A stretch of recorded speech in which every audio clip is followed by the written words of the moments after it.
Andito kami sa aming mga tanim na sitaw. Ayan, gumagapang na sila. Ayan. Oh. Huh? Ayan.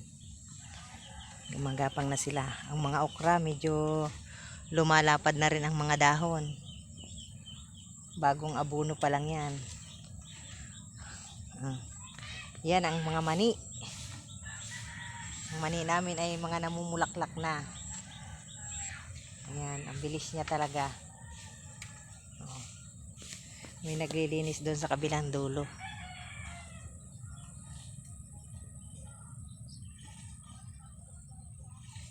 Ayun. Ang layo nyo. Ang layo sa piling. Ang layo sa piling.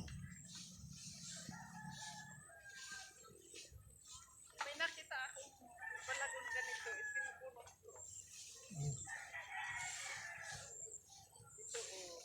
Oh, saiksi nung nasa gitna ng manihan, oh. Oh. Ayan, oh. Nagbubunot ng balagon. Oh, ayun. Hinihingutuhan niya.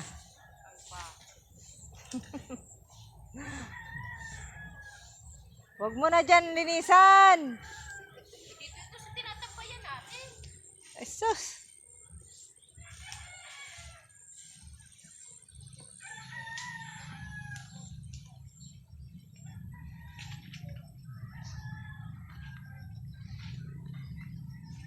Ang ganda sa paningin. Ito kasi nagpa-isa-isa yun. Kaso yung ibang yung ibang variety ang na mani, iilan lang ang tumubo. Sa bagay, isang linya lang naman to.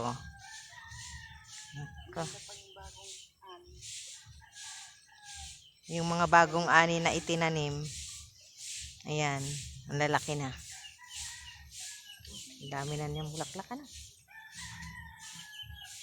Yun o, mga bago ba gayon? Ito yung galing sa pili, yung binili natin.